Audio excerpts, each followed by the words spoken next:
My humble pranams at Bhagawan's lotus feet, most beloved and dearest Bhagawan, respected elders, brothers and sisters. In a few days, we will be celebrating the Guru Purnima festival.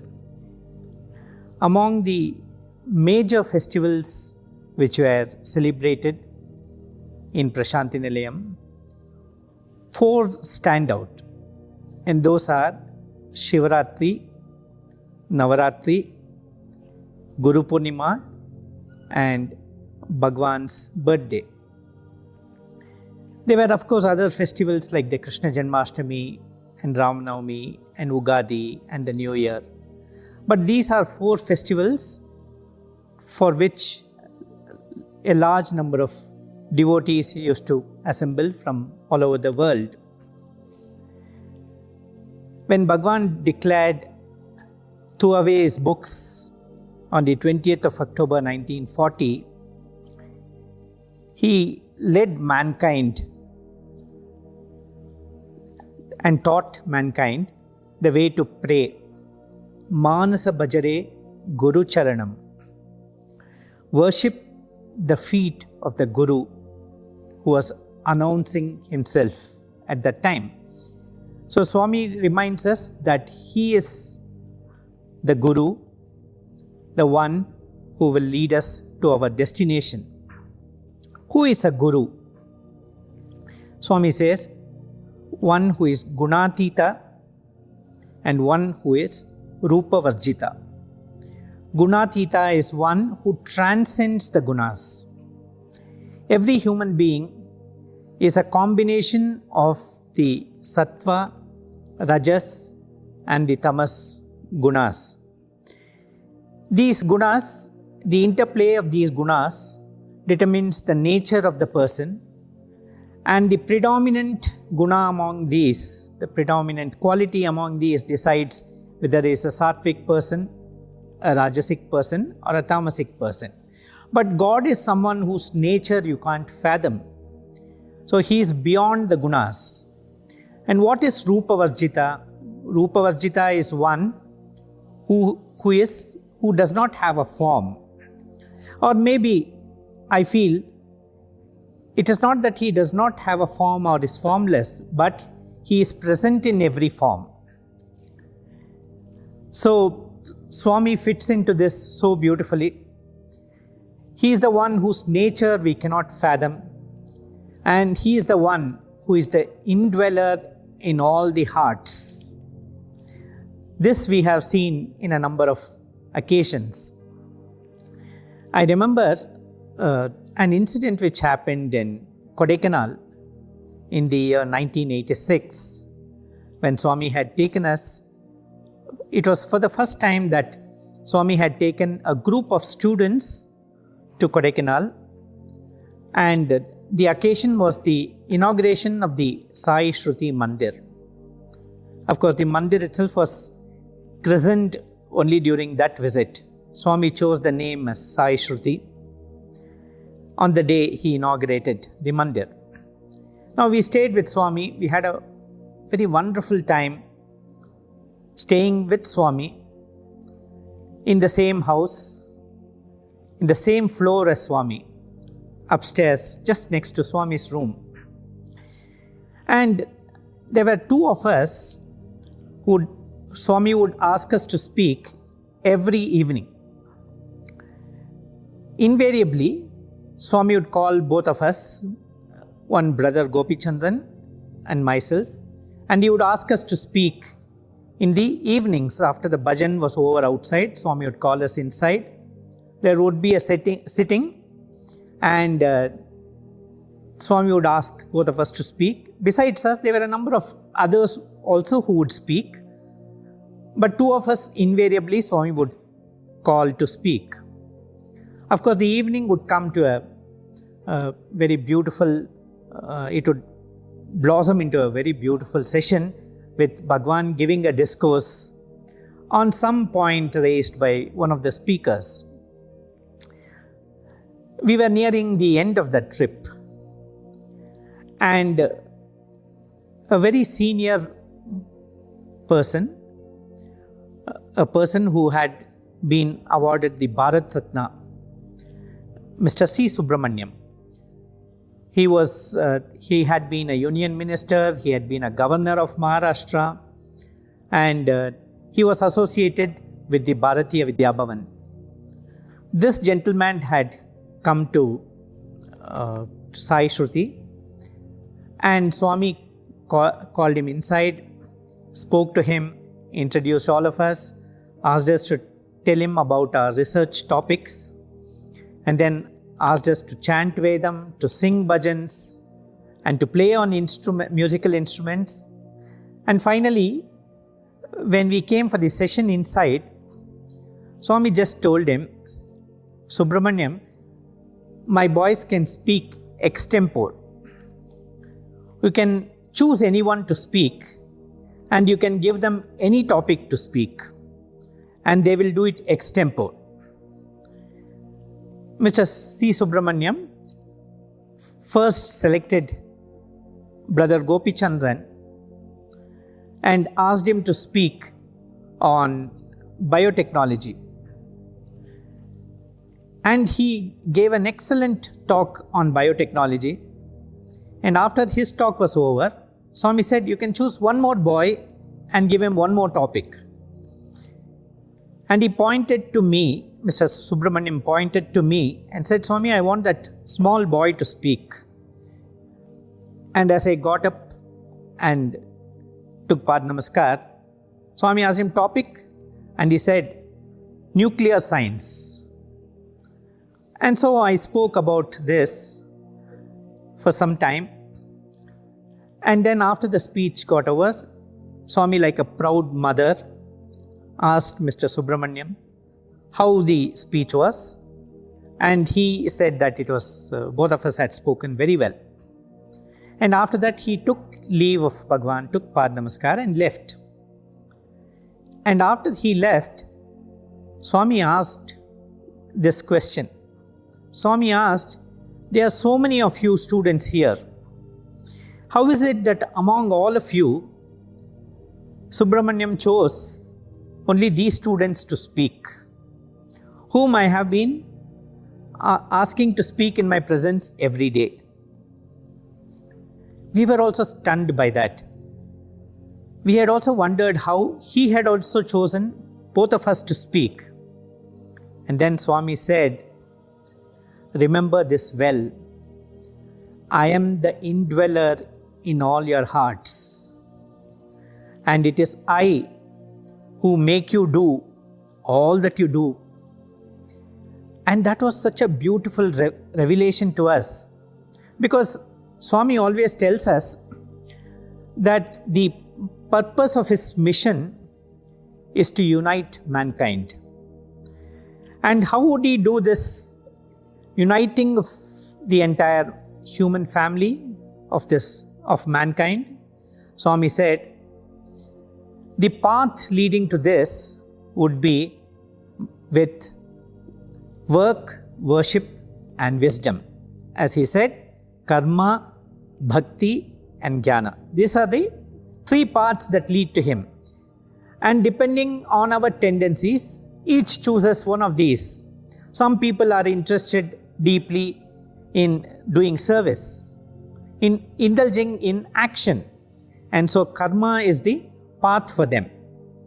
And then there are others who would want to love the Lord, and that is the path for them. Bhakti is the path for them. Devotion is the path for them.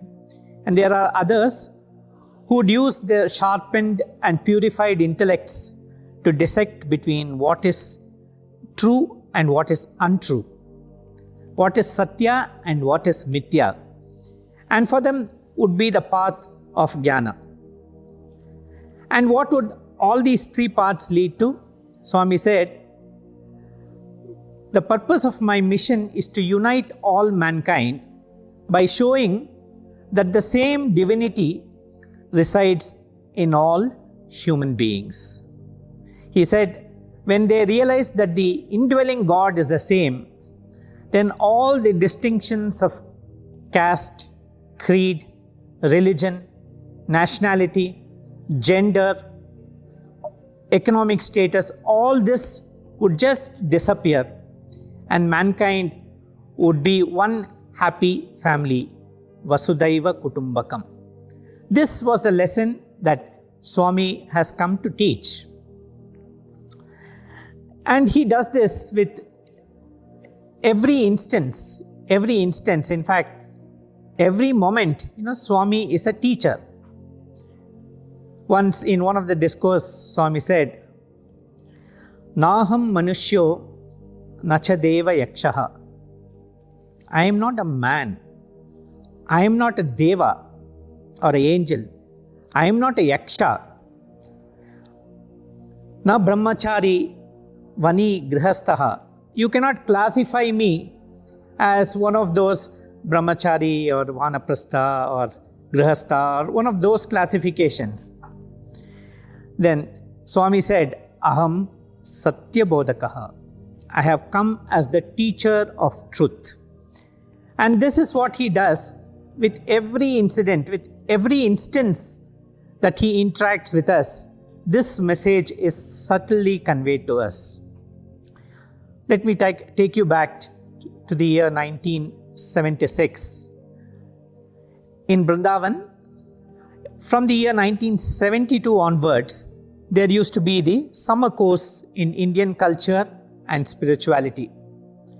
We would have students selected from all the states of India who would come and reside in Vrindavan for a full month, one long month. Although the month would never seem long because Swami's discourse was there every evening, and we would be treated to a banquet with dishes from Indian culture by famous people who had spent their entire life pursuing different fields like Veda, Vedanta, Upanishads, Gita, the Prasthanatraya, Ramayana, the scriptures and the Puranas, and so on. Every evening, of course, as I said, would be capped with the climax with Bhagawan's discourse, and for one full month we would get Bhagawan's discourse. And so you can imagine how very thrilling it was. At the end of 1 month, it would be quite a rigorous course, and at the end of 1 month, even college students who are not used to so much discipline would start loving this discipline, and there would be tears in the eyes of all the students as they left for their homes. In the year 1976, the Walter Cowan block of the Sathya Sai hostel was getting ready. And so that the building construction would not be delayed, Swami said, this year let us have the summer course in Ooty. Ooty or Uttakamand is a hill resort, and Swami had taken students there in small groups. In fact, practically 3 to 4 times in a year, Swami would take groups of students with him there and give them the wonderful opportunity of being with him for a few days. Now, for this summer course, Swami selected all the students who would be attending this course. And then we went there. This was the month of May, towards the end of May, 1976. And we had a very beautiful summer course. Of course, this particular summer course was different from all the others we had till then, because most of the lecturers in that course, resource persons, were all old students, not necessarily alumni, senior students who were even then studying in the Vrindavan College or the Anantapur College. And in the evening, of course, there would be Bhagawan's discourse, and Swami was speaking on the Mahabharata. And this course got over. Towards the end of the course, Swami told us, that spirituality is always practice. It is not just accumulation of knowledge. It is converting of this knowledge into action. And this action, which is for the welfare of society, this is what will lead you to closer to God. And so Swami gave us a discourse on how to do service. And he said we would all go and clean up the market in Ooty. We would go in Nagar Sankirtan. During the discourse, one of the points that Swami said was, how well you clean the market, with the same intensity I will clean your hearts. Now this was too good a bargain, because cleaning a market is easy, but cleaning our hearts, which contain all the debris of so many janmas, the vasanas of so many janmas, would be a Herculean effort if we were to attempt it. And when the Lord offers to do it, naturally, nobody would like to miss this opportunity. So we went in Nagar Sankirtan from the mandir. In fact, Swami used to stay in the British Governor General's house. Earlier, it was the mansion of the British Governor General. The house name was Walthamstow. And that is where we had this course, summer course. So we went to the market. In fact, as we were going in Nagar Sankirtan, Swami even came in his car. We went to the market and took up cleaning the market. We cleaned the market thoroughly. I remember two of us students had taken up cleaning butcher's, the shop, in the place in front of the butcher's shop. The boy who was, the other student who was with me, was a very orthodox Brahmin. And he said, see, this is something that I am not used to. I am a total vegetarian, and therefore this is very hard for me, and therefore I want to take up this, because then naturally my heart will get cleaned even much more. And therefore he had taken up, in fact the person was there at the butcher shop. The shopkeeper told us, sir, please don't clean so much, because people will think that I don't have business. So that was the intensity with which the cleaning was done. And when we came back to the mandir, all of us were very contented, very thrilled. Swami was very happy. And the Ooty municipality passed a resolution thanking the students of the Sri Sathya Sai colleges for the excellent work they had done in cleaning up the markets. And Bhagawan was extremely happy with us. And so the result was, he said the next day he would take us on a picnic to the top of the hill. On the top of the hill, a shed had been built, which was called Sai Darshan. And Swami was to inaugurate that shed. And so we all went up the hill, went there, and Swami spent some time with us. We had some bhajans. Then Swami took some photos. Then Swami also asked us to eat. He made us eat something. And then finally, it was time for us to return to the mandir. And as we were getting ready, Swami suddenly looked at us and said, hey, how many of you are ready to come for a running race? Now, they say, balas tavat krida saktaha.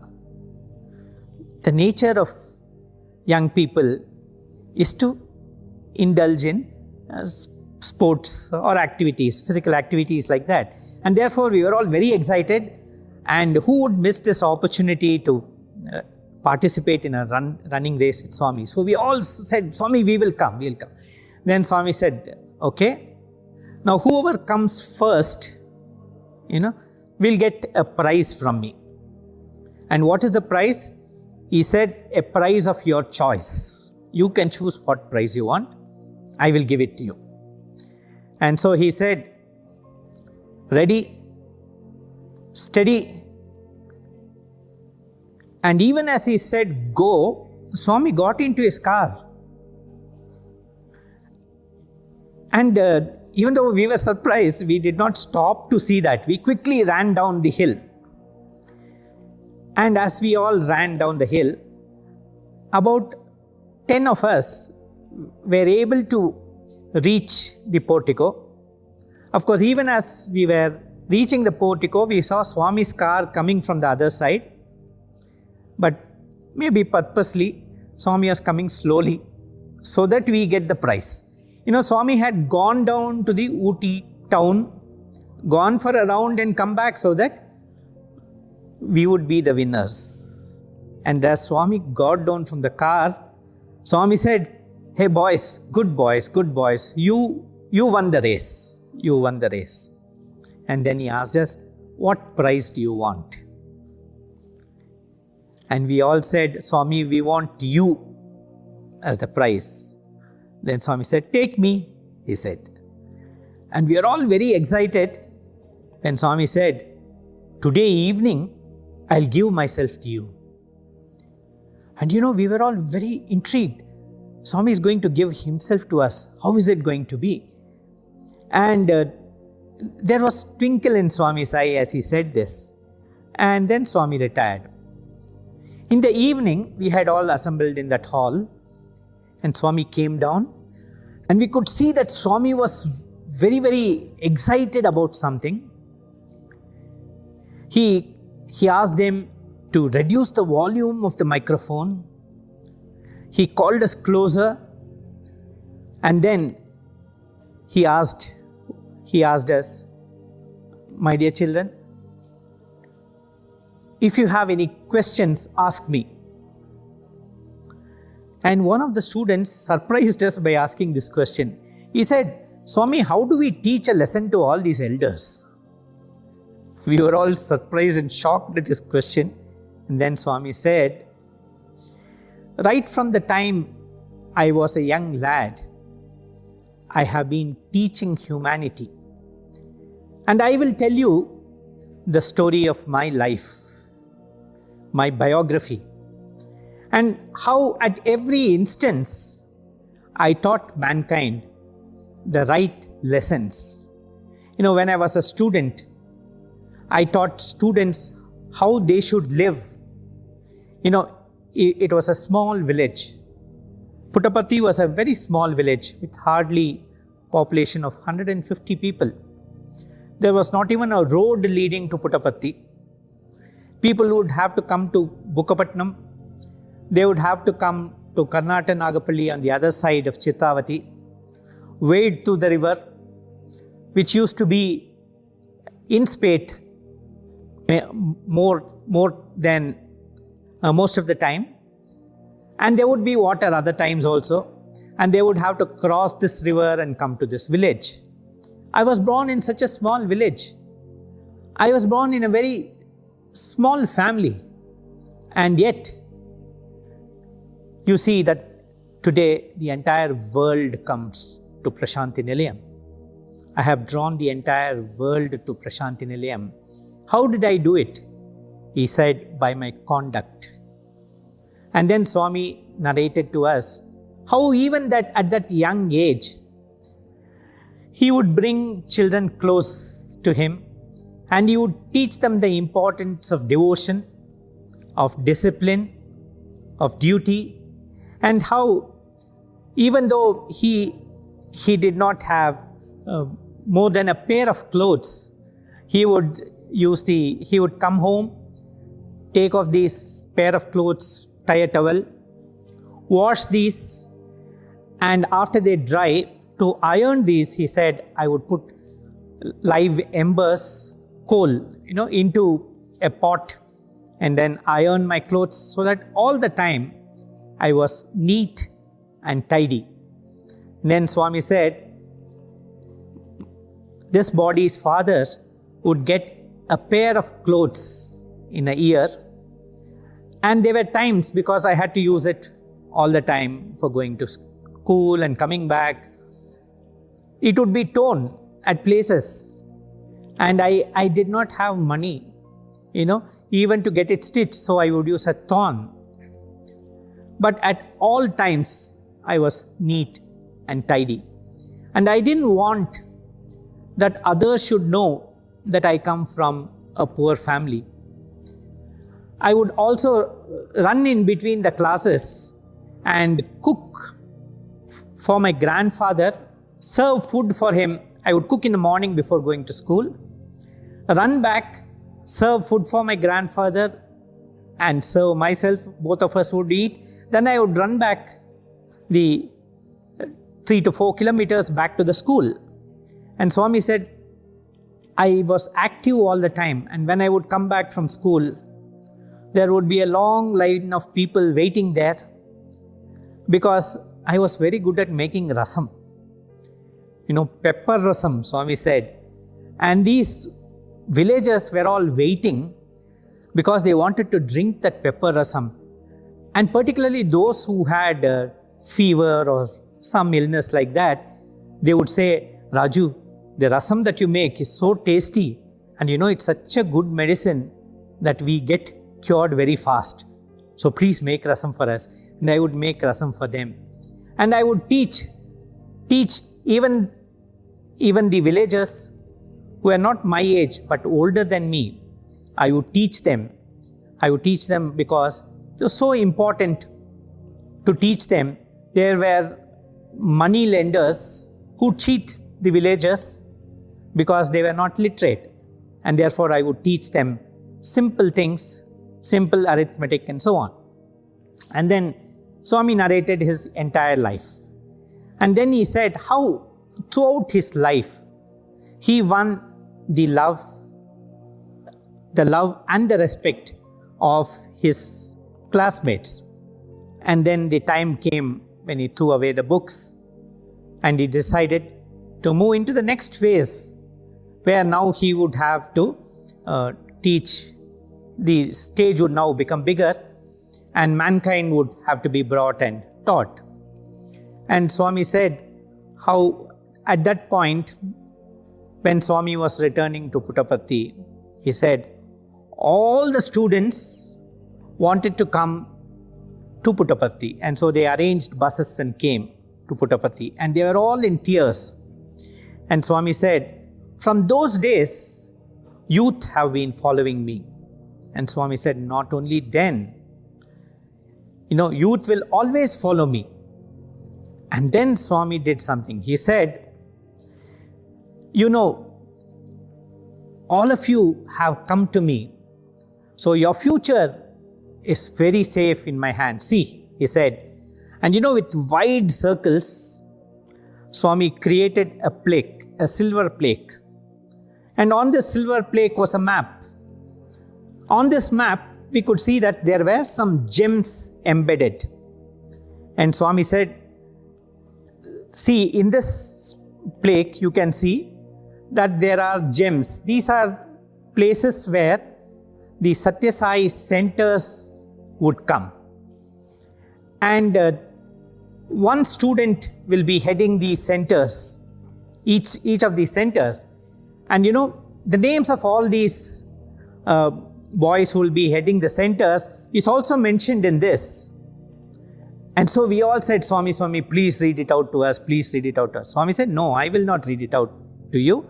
If any of you want to read it, you can. And so one student went and he saw that on this plaque there was something written, but it was very small.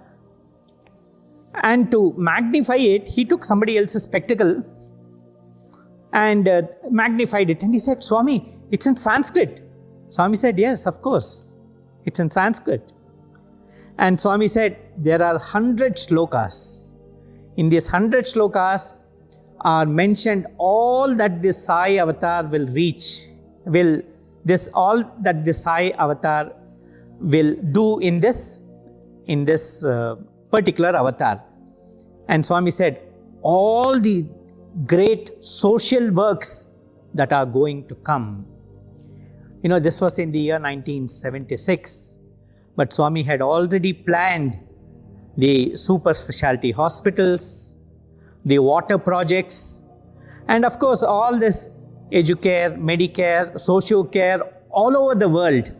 What Swami does in Prasanthi Nilayam is reflected in a million ways all over the world, where devotees mirror whatever Swami does in Prasanthi Nilayam. They do it in their own scale, in their own places. And this is how Swami showed us, Swami told us. And then Swami told us, all of you just be as you are. In the earlier avatars, Ramakrishna Paramahamsa had one Vivekananda and one Brahmananda. I have so many of you, but you need not take sannyas, he said. You can be as you are, and I will teach you at each point of time what you need to do and how you can change the world. To change the world, you need to change yourself. So this was the beautiful instance that I thought I will mention on this Guru Purnima occasion. Since the time is up, I will stop with this. Thanking Swami for this wonderful opportunity to remember him. Jai Sai Ram.